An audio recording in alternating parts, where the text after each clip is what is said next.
Yeah. But we are here tonight to worship. This is an amazing thought. A God who is indescribable. You say, well, how do you know that? All you have to do is walk outside on a dark night and look up into the sky, and you will know when you look up that this God we're worshiping tonight is beyond our wildest dream. The scripture says, by the word of the Lord the heavens were made, the starry host by the breath of his mouth. We live in a little subdivision in the universe called the Milky Way galaxy. In case you didn't know, that's where you live. Some of you are thinking you live in Shady Grove. No, you're living in the Milky Way galaxy. That's your subdivision in the universe, a very big universe that we have to use something called a light year to get around in. You say, well, what's a light year? Well, that's how fast light travels in 1 year. And we know it's flying 186,000 miles a second. So if light goes 186,000 miles a second for a whole year, it goes 5.88 trillion miles in a year.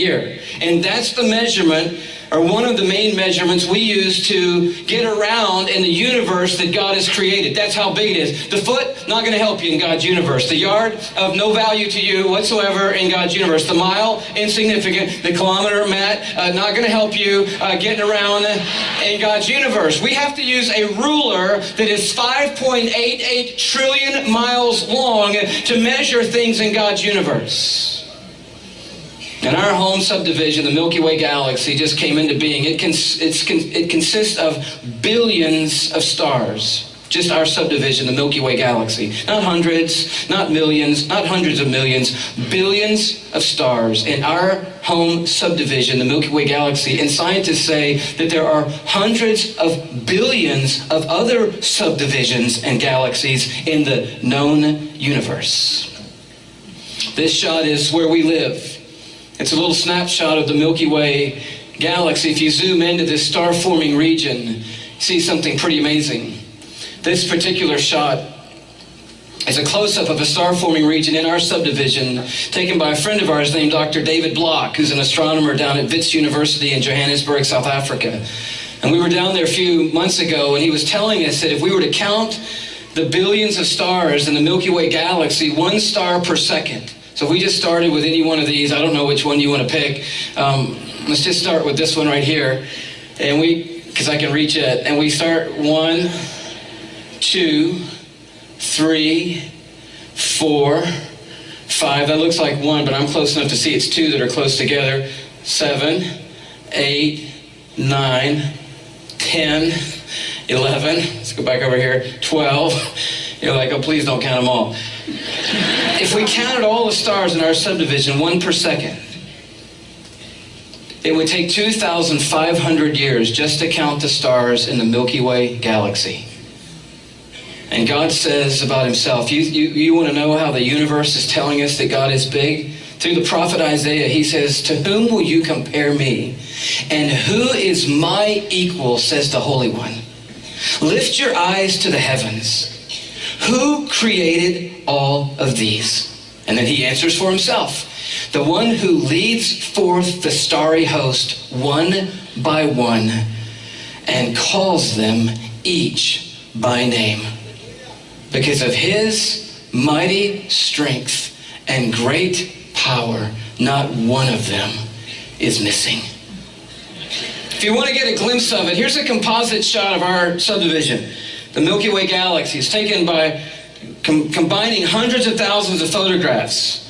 Obviously, we haven't managed to get outside of the Milky Way galaxy to take a picture of it, but NASA folks are pretty sure that's what it looks like. It has a barred nucleus. It's a barred spiral galaxy, and you're like, wow, that's pretty cool. Yeah, it's 100,000 light years across. So if you want to go visit your neighbors on the other side of the subdivision, you just have to go 186,000 miles a second for 100,000 years, and boom, you're at their house.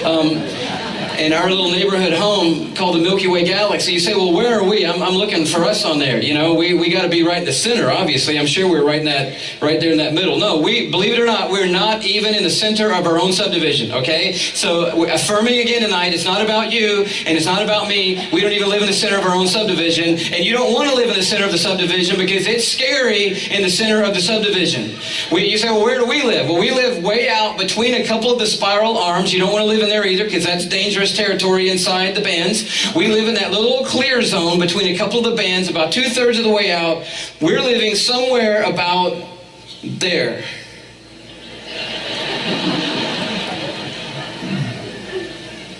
And you're like, well, I don't see me. No. Because we couldn't put a mark on the diagram that you could see that would be the right relative size to our solar system.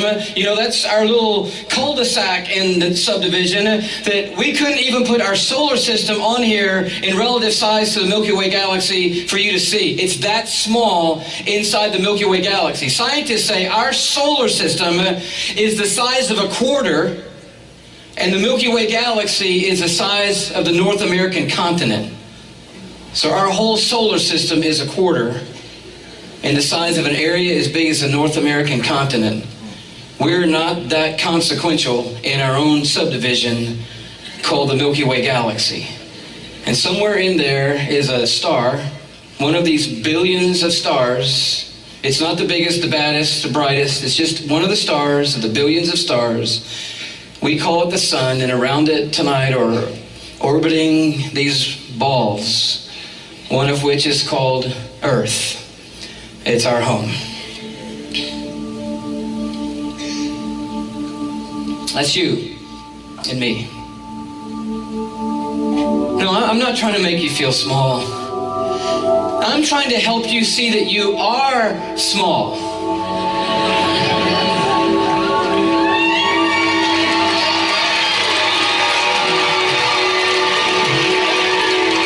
But it's significant insignificance.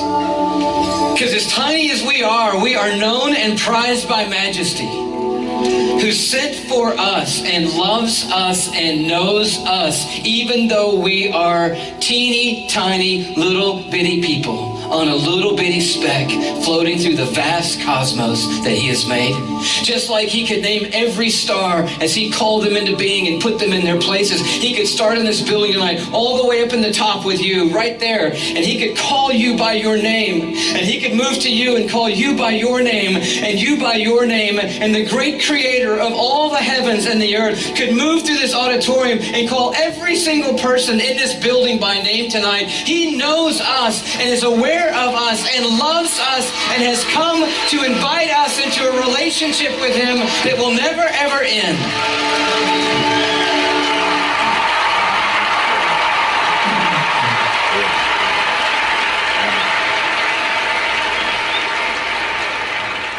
Turn that light back on and let's pray. Father, You're such an awesome God. We cannot fathom Your greatness, magnitude, Your holiness. When I consider the heavens, the stars, the work of Your hands, what are we that You are mindful of us? But yet You are mindful of us, and You love us, each one of us, and with all the things that are going on in our lives. And You want us to come to You and be in Your presence. Father, thank You that You are so holy, and You provided a way for us to come to You.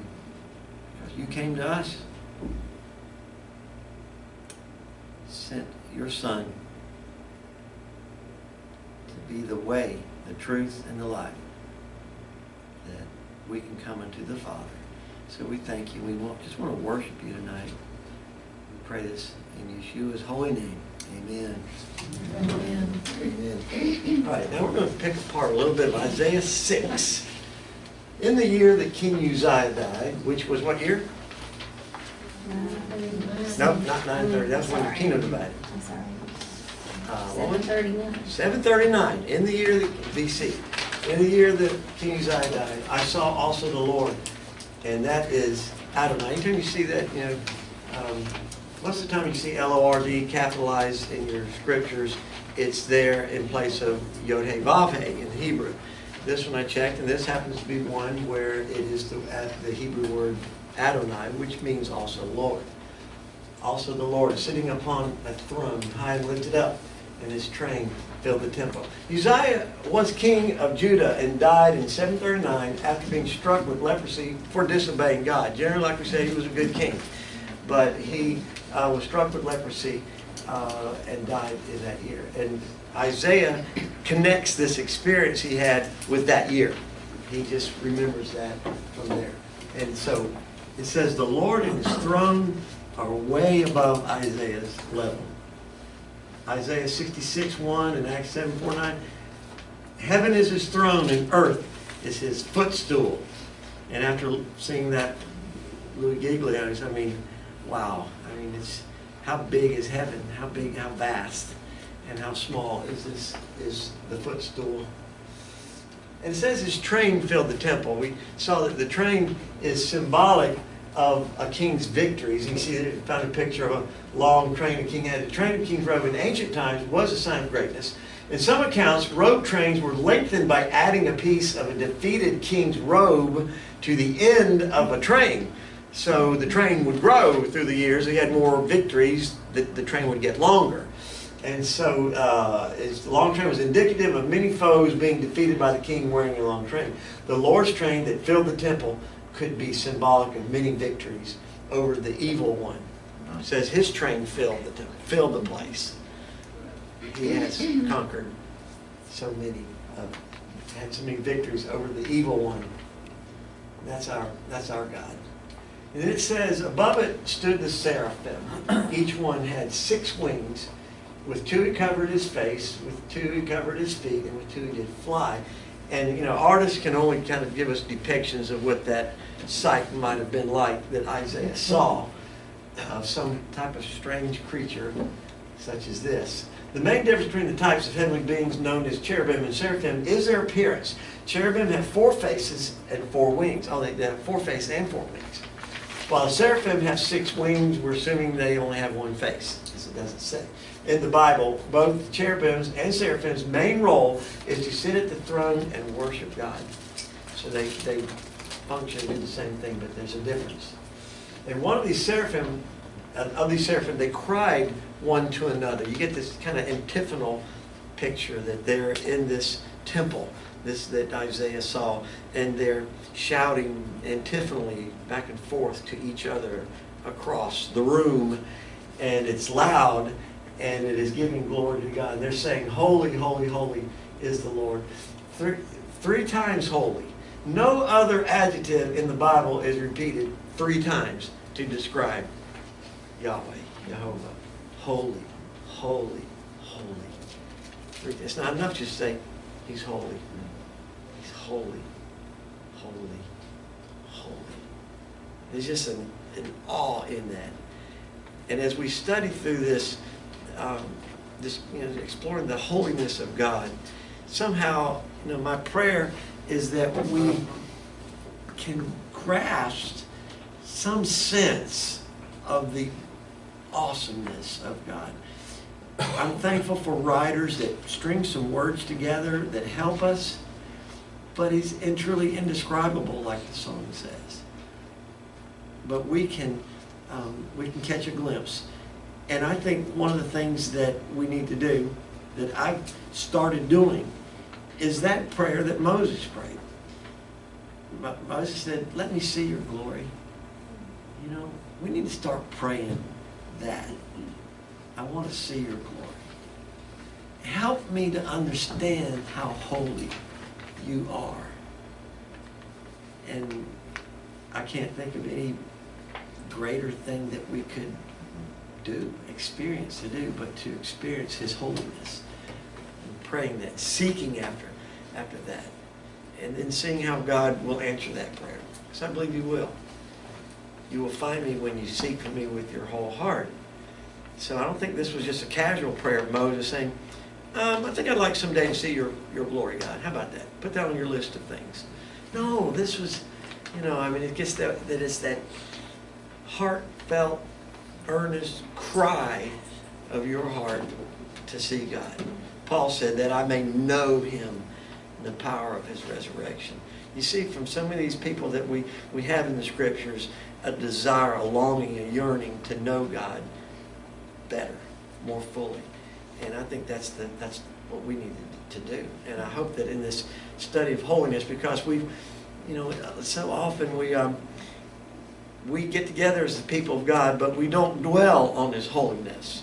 We tend to dwell more, I think, on trying to disseminate the good news to the lost, which is a good thing to do. But when do we, as His people, seek Him with all of our heart and cry out for His holiness? It's great to do it together as a people. It's definitely something we need to do individually in our own worship time. Dennis is going up to the mountains, and I know he's going there for a spiritual retreat. I mean, that's what he's been talking about. It's a sabbatical. He's going on a sabbatical. And he has had some experiences with God alone in a place like that. And we need to all get alone with God and let that be our cry. Best place to be alone with Him is in your secret place. Your secret place. In prayer. Yeah, in prayer. Kadosh, Kadosh, Kadosh, Yahweh Sabaoth. Holy, holy, holy is the Lord of hosts, Sabaoth. The whole earth is full of His glory. Revelation 4:8 says, each of the 4 living creatures had 6 wings. That's in Revelation. This is from Isaiah. So kind of giving validating Isaiah's vision. Because Revelation, John saw these creatures with 6 wings. Day and night, they never stopped saying, holy, holy, holy is the Lord God Almighty, who was and is to come. I love that validation in Revelation of what Isaiah saw. The glory of God is the holiness of God made manifest. And we'll kind of keep reminding us of what that is. The goal for our lives is to glorify God. That God's holiness be seen in us. And so there's that aspect of glory being something that's visible.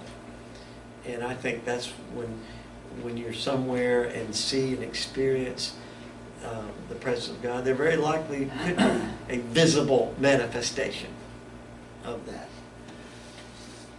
It says, and the posts of the door moved at the voice of him that cried, and the house was filled with smoke. Have you ever felt thunder shake your house? I was trying to imagine what that must have been like in this vision, this experience that he had. You know, the whole house just kind of shook because of this sound. You feel like feeling thunder shake your house. The posts of the house, namely around the entrance, were the focal point of a house's structure.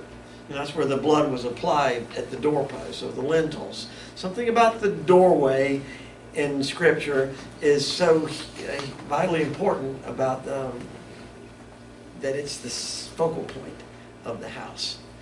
And that and the cornerstone. We speak of a cornerstone, and there's reference in the Bible about that. If the posts move, the whole house is moving. So it's something it's like the foundation moving in this. So it's pervasive. The whole house was filled with smoke. You know, where there's smoke, there's fire. Deuteronomy 4:24 says, for the Lord, for Yahweh, your God, is a consuming fire. And so naturally, where it says Isaiah's having an experience and the place is just filled with smoke.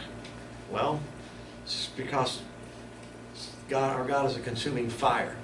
And I think that's why there was smoke in the rain. He's seen in a cloud, pillar of cloud by day, pillar of fire by night. That's a part of the visible manifestation of God. Then said I, woe is me, for I am undone. You know, we kind of grew up with that little phrase, woe is me. You know, isn't that what Pooh Bear said or something? You know, woe is me. You know, Eeyore, yeah. Whoa. And so we grew up not really fully embracing the King James, you know, this thing of woe is me. When Isaiah said, oh, woe is me, no, this is a heart cry. And actually, it comes from the word oi. Oi. And it's just a aleph and a vav, and I guess that's a vav, and a yod. Which is a common Jewish expression of exasperation, aggravation, or grief. Some say ve is the Aramaic equivalent of oi. Others say ve is from the German way or ve, but the English equivalent is vo or woe. So we say woe is me. If you say oi ve. But it's a much deeper cry of this when he's saying, "Woe is me, for I am undone." The Hebrew word here is pronounced nemeti, and it means ruined, perished, destroyed, doomed, dead, and undone. Our current jargon would be that Isaiah said, "I'm toast." He is realizing, woe is me, I'm going to die. I mean, that's his immediate thought. I am going to die. And he says why he feels this. It's not just that he's scared, like I was saying in that question. One day he's scared is that he has seen the King. He said, woe is me, for I'm undone, because I'm a man of unclean lips, and I dwell in the midst of a people of unclean lips, for mine eyes have seen the King, the Lord of hosts. Now, Isaiah thought he was going to die because he knew Exodus 33:20. It says, but he said, "You cannot see my face," as we told to Moses, "for no man shall see me and live." No man can see God and live. And here Isaiah is seeing the King. And he said, "I'm going to die." And the obvious difference between his unholiness and God's holiness is so stark and drastic. And it just comes out. I was wondering how it came out in this way of saying, "I'm a man of unclean lips." You know, and we'll talk about that in a second. But in this moment, he thinks he'll die because he immediately senses his uncleanness and unholiness in the presence of God's holiness. But Hebrews 4:16 says, "Let us therefore come boldly into the throne of grace, that we may obtain mercy and find grace to help in time of need."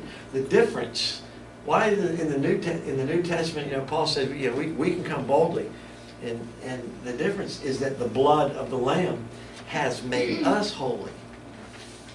But did we ever fully realize the degree of our unholiness before we were made clean? Do we know what Isaiah is experiencing here? Let's don't ever take the cleansing blood of our Savior for any kind of light way or for granted. This question, did we ever fully realize the degree of our unholiness before we were made clean? That's a good question to ponder, and particularly, when those of us who became a follower of the Lamb and asked Him to come into our hearts and cleanse us when we were children. And He said, "Suffer the little children to come unto me, forbid them not, for such is the kingdom of God." But as I grew older, I discovered really how unholy that I am apart from the forgiveness of my Savior. I want to focus in now on this part. Let's think about Him saying He's got dirty lips. I'm a man of unclean lips. What? Perhaps this is an idiom. There are a lot of idioms in the Scriptures, and there are phrases that we take, and sometimes we try to understand them very literally, and it might be that it's an idiom of the day. So I'm not sure if this is an idiom for Isaiah, such as we would say, "He's got a big head." Well, it doesn't mean he's got a big head. It means he's proud. Somebody in another culture or whatever, you say, he's got a big head. Oh, why would you say such a thing? His head's not any bigger than anybody else's head. What do you mean? Oh, it's an idiom. It's just an idiom. It's just a phrase. It means puffed up, proudful, full of pride. So perhaps when He said, "I'm a man of unclean lips," that might have been an idiom of the day to describe how unclean I am everywhere. And this kind of backs up by Scripture, because what's in your heart comes out through your lips. And Jesus said that's what comes out of a man that defiles him. So perhaps Isaiah already understood what Jesus said this in Matthew 5:18, "But the things that proceed out of the mouth come from the heart, and those defile the man. But those things which proceed out of the mouth come from the heart, and they defile the man." Oh, I got that twice. Hit the copy button twice. Isaiah immediately realized his sinfulness in God's presence, and he realized that all of his people, everybody he knew, all of humanity, also had unclean lips. Isaiah immediately understood Romans 3:23. "For all have sinned and come short of the glory of God." Here's Isaiah. 739 BC? He already had an understanding of Romans 3:23. We're all sinners. I'm a man of unclean lips. I dwell in the midst of people of unclean lips. And that just kind of idiom. We're dirty on the inside. We're dirty on the inside. And just I'm a man of unclean lips because my lips reveal what's in my heart. And so that was his confession. What's interesting, though, is that in this, what happens next? He said, I'm a man of unclean lips. Well, the very next thing that happens, then flew one of the seraphim under me, having a live coal in his hand, which he had taken with tongs from off the altar. And he laid it upon my mouth and said, Lo, this hath touched thy lips, thine iniquity is taken away, and thy sin purged. Now, first of all, if this is a vision of Jesus as king in heaven, why would there be an altar there? He said, Isaiah's having this vision, and there's a temple. There's an altar. What's happening on that altar? What would it be there for? The tabernacle, and this is one thing we're going to study in the final session of this, the Holiness of God. We're going to study the tabernacle and how it is duplicated in heaven. And that's where the pattern came from. And so there are actually two altars. There's an altar of sacrifice and the altar of incense. The altar of sacrifice is outside the Holy of Holies, where they would kill the lambs and goats. The altar of incense is within the holy place, and that's where it's depicting prayers going up, and the incense depicts the rising of prayers. If the seraphim took a coal from the sacrificial altar, it represented the altar upon which Jesus was slain from the foundation of the earth. If it's the altar of incense that he took this coal from, it represents all the prayers going up before the Father, ever interceding for us. But this seraphim took a coal, a live coal, because it's constantly burning on the altar, and so he took that from the altar. We may have to wait till we get there to find out exactly which altar this is talking about. But it does connect with the redemption and the atoning work of our Savior, so very likely it could be from the altar representing the altar of sacrifice. That's kind of what I would think. So, enough about the altar. Now, why did the seraphim touch the coal to Isaiah's lips? Because they're unclean. That's what he confessed. There's something about that. Isaiah confessed that he had unclean or sinful lips. So that is what specifically was cleansed or purged. We ought to confess our sins specifically rather than just say, forgive us our many sins.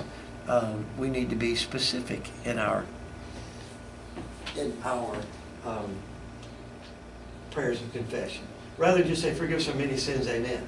The coal from the altar means that something or someone had to be sacrificed. So that's why very likely was the altar of sacrifice. Something or someone had to be sacrificed in order for Isaiah to be cleansed. Also, a burning coal touching your lips sounds painful. I mean, yeah, your lips are pretty sensitive. Think of parts of your body. I mean, your lips are very, very sensitive. A hot coal touching your mouth would be a painful thing.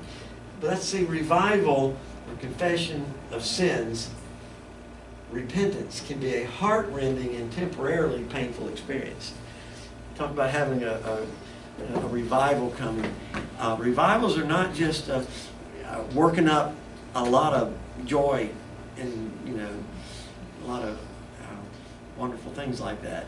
That may come as the aftermath of revival. But revival happens when there's pain of going through a purging, a confession, making things right with somebody that you just, I don't know if I can do that. When God makes it happen, and it can be painful, but then there's joy. I don't know if I'm trying to hurry this along.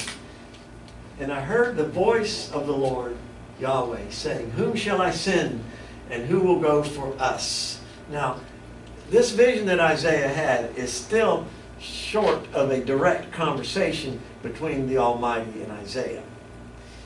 Isaiah says he heard the voice of the Lord. inferring that he did not actually see God speaking to him. It doesn't say that. He says, I saw the Lord sitting on a throne, and then he says, I hear this voice. So he hears this voice of the Lord, and this has been a long-standing scriptural evidence to support the concept of a triune God, of the Trinity, a 3 in 1. Because he says, whom shall I send, and who will go for us? I guess someone might say, well, he's talking about who can go for us, meaning him and these cherubim and seraphim, or whatever heavenly host. But it has been thought, well, this is a supporting verse that there is a 3 in 1 God, a triune God, who will go for us. Yep. And so it's holy, holy, holy. So it's holy. Exactly, the Trinity. Holy, holy, holy. Things kind of connect together, don't they? This is the essence of true worship. Our response to who God is and what he has done and what he calls us to do. If Isaiah had seen everything he described but did not respond, what difference would it have made other than a great story to tell his grandkids? If he had not gotten to this point of this last phrase, true worship will create in us a response. Matter of fact, if you're going to come up with a definition, I remember being in classes or seminary or wherever, and what is your definition of worship? Everybody write a definition of worship. So we would, and you can talk an awful lot about definitions of worship. But I think any definition of worship has got to have that word in there, response. Worship is our response to the holy, holy, holy God. It's our response. That is our worship when we respond to his holiness. This is a song that we got time to do this song and then our closing benediction song. And I wish Daryl Kiner was here. I'm videotaping this. I'll send this to Daryl, because Daryl, I believe, knew this guy that's going to sing this song. Got a song. I just bought the song for $1.99 on iTunes. I'm sure it's copyrighted, so I'm not going to put this on Facebook. But I took that song and I put pictures and the text with it. So I made a little worship video out of it. That's the thing. There are things that can help be worship aids to us. But we don't ever worship the aid. Don't ever let our worship be, like if ever somebody says, oh, worship was so great today, the band was so good, or the lights were great, or, whatever. You're describing the aids to worship, and that's idolatry. Worship is our God. Did you encounter the living God in worship? And did it evoke a response from you? Then you will worship. This song is called, and I mentioned it last week. I said about this song by Luke Garrett, that I remembered it from years ago. And one of the lines, it says, I'm just a speck on your canvas, a speck of dust on your canvas, yet you love me. And so I wanted us to it's a beautiful song, and so just let this be a worship aid to us as we go through this. And turn out those lights one more time.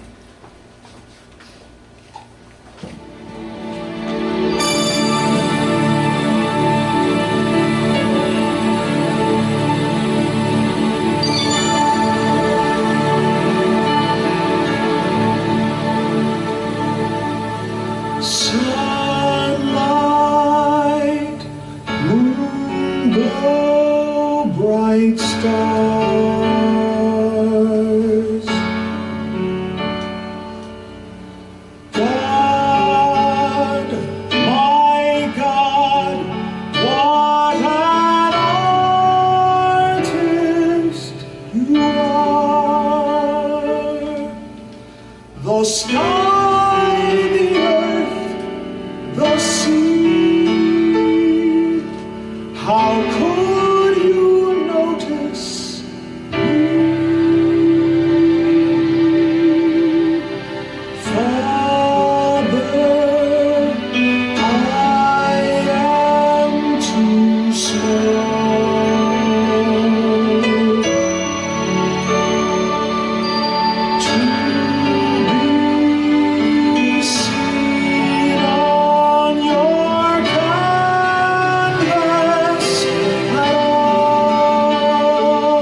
an incidental spark,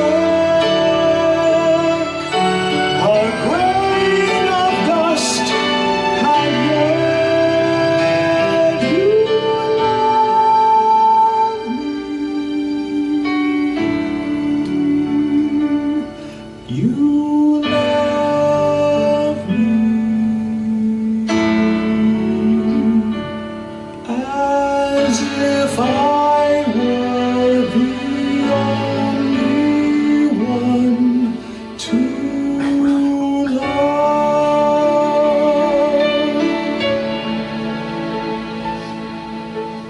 You have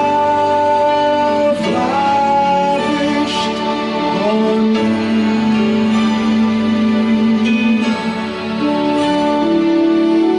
all your kindness so unsparingly. My honor, wealth, and skill are worthlessness, yet still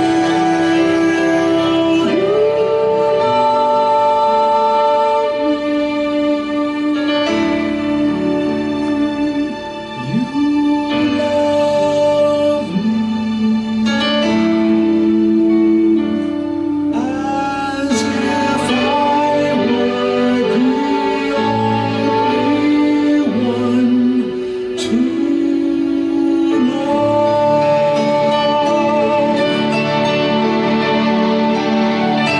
How can you see me? How can you hear me? How can you feel? How can you reach? How can you touch? How can you love me?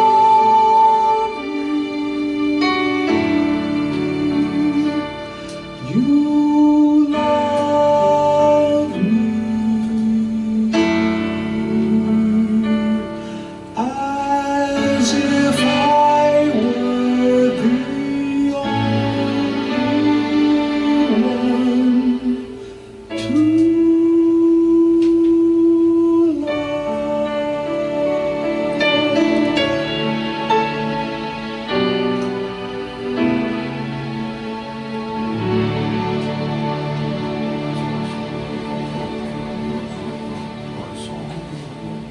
That was beautiful, man. Thank you for sharing that with us. Really. Yeah, Luke Garrett, we had the opportunity to hear him a couple times at Amazing. Spartanburg Music Conference, and you saw his days. He passed away. He was like 57, heart attack, and gorgeous voice, unbelievable talent. And but just thank you, Father, for how God used him to help us catch a glimpse. So let's pray. Then we're going to sing our benediction song.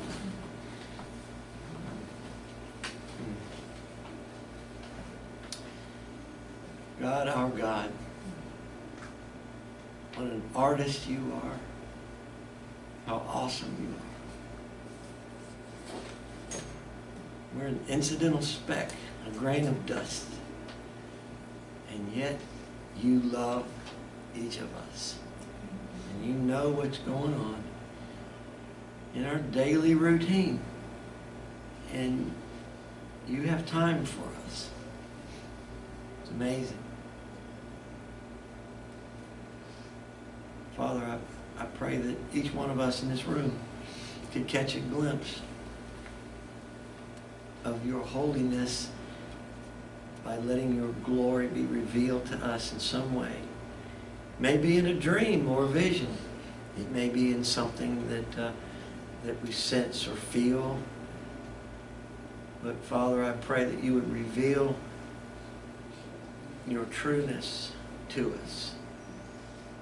Thank you for your holy word that stands, has stood the test of time through the ages and will stand.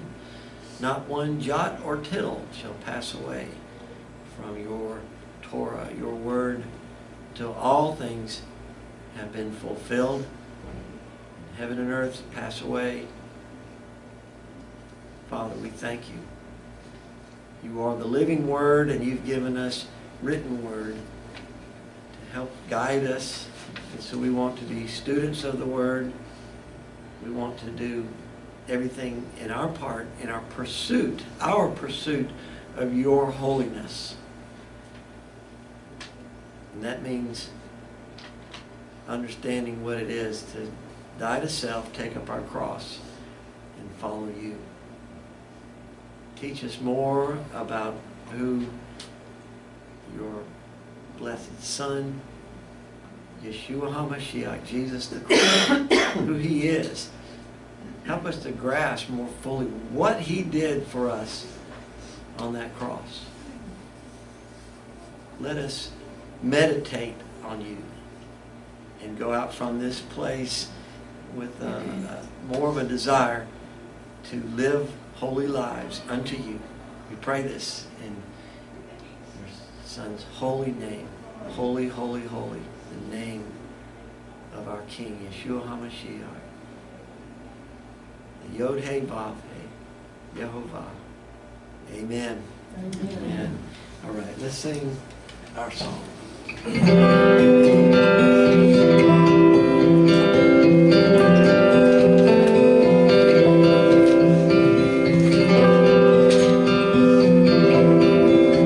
Benediction for you all.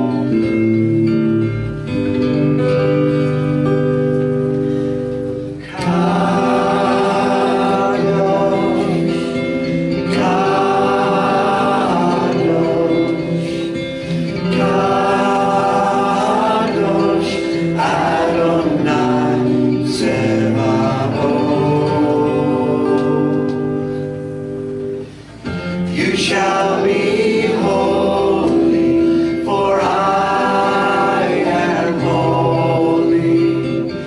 You shall be holy, said the Holy One of Israel,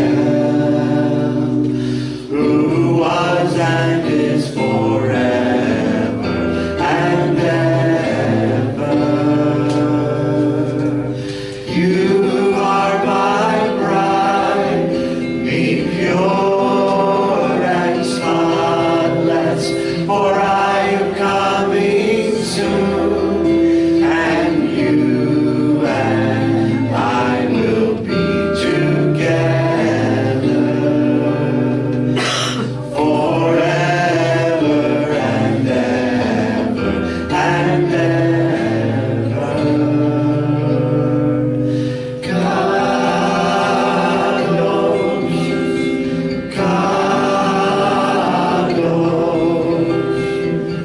You shall be holy, saith the Holy One of Israel.